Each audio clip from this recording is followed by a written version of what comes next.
Hello नमस्ते, म अमृत कायत। आज चाहिँ हामी भाइरल आन्टीको चटपटे खाना आएको।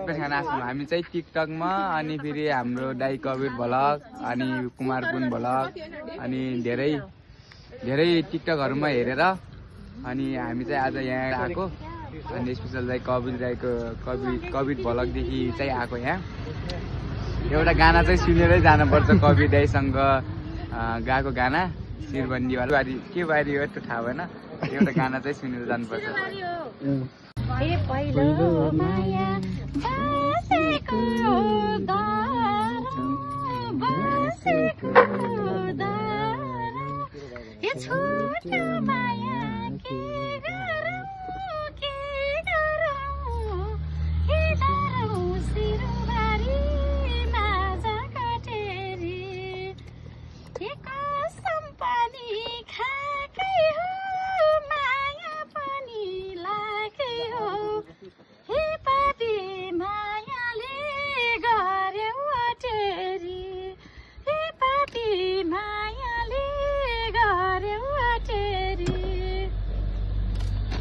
कति राम्रो भयो।